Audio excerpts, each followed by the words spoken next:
নমস্কার বন্ধুরা, জেবি কিচেনে সবাইকে স্বাগত। সবাই ভালো আছেন তো? আজ বানাবো চায়ের সঙ্গে পাও ভাজি। তার জন্য পাউরুটি লাগছে। 8 পিস পাউরুটি নিয়েছি, 8টা বানাবো। আলু সিদ্ধ নিয়েছি, 2টো আলু, একটা বড় একটা একটু ছোট। কর্নফ্লাওয়ার নিয়েছি 1 চামচ। আর নিয়েছি গোটা মটর, সিদ্ধ করে নিয়েছি, ভিজিয়ে রেখেছিলাম, তারপরে সিদ্ধ করে নিয়েছি। আর লাগছে হলুদ, ধনেপাতা কুচি, লঙ্কা কুচি, আদা রসুন পেস্ট, পেঁয়াজ কুচি, গোটা জিরে, লবণ। আর লাগবে একটু টমেটো সস, বাদাম নিয়েছি, চীনা বাদাম অল্প একটু, এটা ভেজে গুঁড়ো করে রেখেছি। আর নিয়েছি একটু ভাজা মশলা, এর মধ্যে আছে ধনে জিরে, আর এক টুকরো দারচিনি, একটা এলাচ শুকনো কড়াইতে ভেজে আমি গুঁড়ো করে রেখেছি।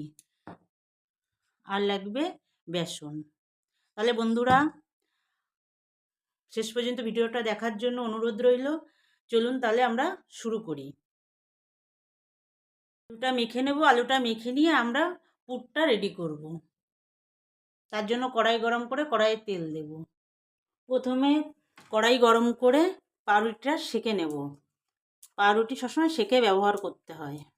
পাউরুটি সেঁকা হতে হতে আমরা ব্যাটারটা বানিয়ে নেব। তার জন্য দিয়ে দেব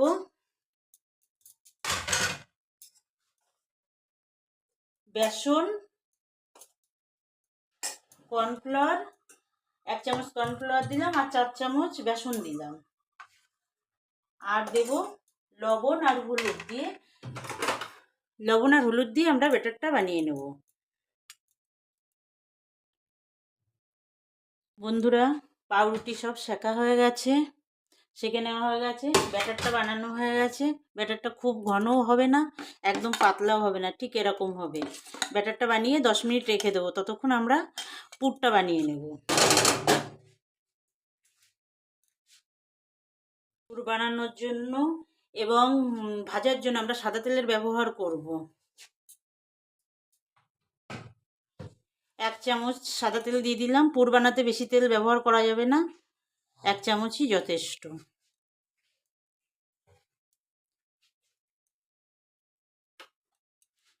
বন্ধুরা, সবাইকে বানানোর অনুরোধ রইল, চায়ের সঙ্গে জমে যাবে।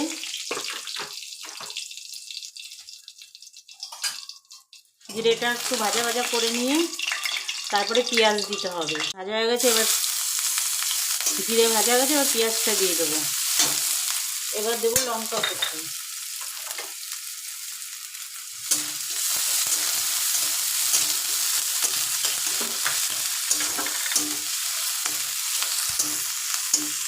এবার দেবো আদা রসুনের পেস্ট 1 চামচ। একটু ভাজা ভাজা করতে হবে। এবার আলুটা দিয়ে দেবো।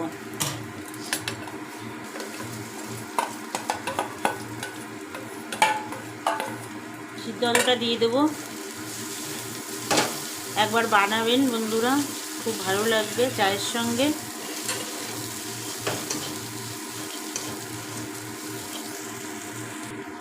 একটু হলুদ দেব,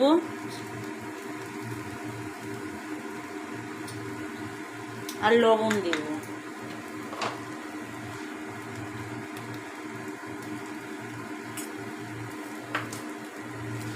দিয়ে এবার মিশিয়ে দেব। আলুটা ভাজা ভাজা হয়ে গেছে, এবার সিদ্ধ মটরগুলো দিয়ে দেবো। মটর বেশি দিতে হবে না, কিন্তু মটর দিলে ভালোই লাগে। এবার আর একটু মিশিয়ে নেব। সামান্য একটু চিনি দিয়ে দেবো, 1/2 চামচ চিনি দেব। এবার বাদাম আর ধনেপাতাটা দিয়ে দেবো, দিয়ে তারপরে ভাজা মশলা দিয়ে নামিয়ে নেব।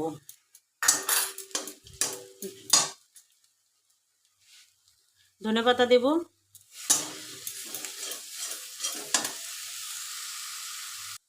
এবার ভাজা মশলা দিয়ে পুরটা নামিয়ে নেব। পাওভাজির পুর আমাদের রেডি।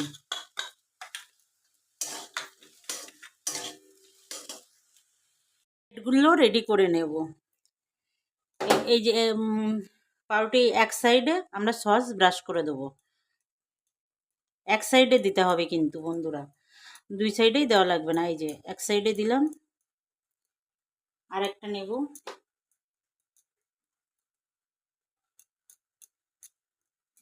এইভাবে ব্রাশ করে দিতে হবে।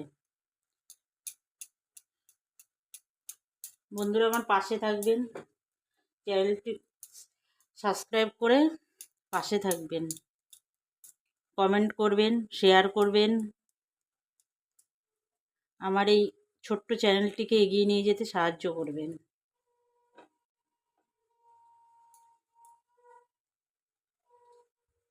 সবগুলো পাউরুটিতে আমার সস লাগানো হয়ে গেছে। এবার পুর ঢোকাবো। কিভাবে পুর ঢোকায় দেখুন। এক পিস পাউরুটি নিলাম, এর মধ্যে এই পুরটা দিলাম, দিয়ে আর একটা যে সাইডে এই যে সস লাগানো সেই সাইড দিয়ে ঢাকা দিয়ে দিলাম।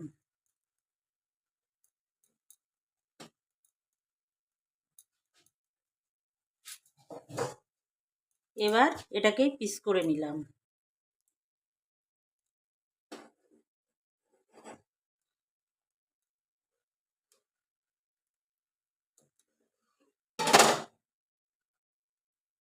এই যে ঠিক এরকম হবে। এবার বেসনের ব্যাটারে ডুবিয়ে তেলে ভেজে নিলেই রেডি পাও ভাজি। আমি সবকটা করে নিই। সবগুলো রেডি হয়ে গেল, এই যে সব রেডি হয়ে গেছে। এখন বেসনের ব্যাটারে ডুবিয়ে তেলে ভেজে নিলেই রেডি হয়ে যাবে পাও ভাজি। বর্ষার সন্ধ্যাটা জমে যাবে। আপনাদের ঘরে যদি বেসন আর পাউরুটি থাকে তাহলে বানিয়ে ফেলুন ঝটপট, জমিয়ে দিন বর্ষার সন্ধ্যা চায়ের সঙ্গে। কড়াই গরম করে তেল দিয়ে দেব। তেল গরম হয়ে গেছে বন্ধুরা। এবার এই যে ব্যাটারে ডুবিয়ে তেলে ছেড়ে দেব। দেখুন এইভাবে দিতে হবে। হাত দিয়েও দিতে পারেন, হাত দিয়ে দিলেই ভালো হয়। আর হাত দিয়ে যদি করেন তবুও এই কাঁটা চামচ ব্যবহার করবেন, তাহলে বাড়তি ব্যাটারটা পড়ে যাবে।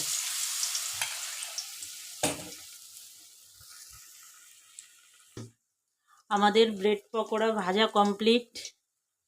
এবার তুলে নেব। শেষ পর্যন্ত ভিডিওটা দেখার জন্য বন্ধুরা ধন্যবাদ। আমার পাশে থাকবেন,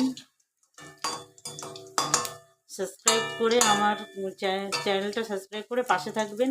আর বন্ধুবান্ধবের কাছে আমার ভিডিওটা শেয়ার করবেন, কমেন্ট করবেন কে কে এটা তৈরি করলেন, বাড়িতে আর কেমন লাগে খেতে জানাবেন। এই যে আমাদের ব্রেড পকোড়া বা পাওভাজি রেডি অ্যান্ড সার্ভ। এবার চা বানানোর অপেক্ষা, আর সসের সঙ্গেও খেতে পারেন। টাটা।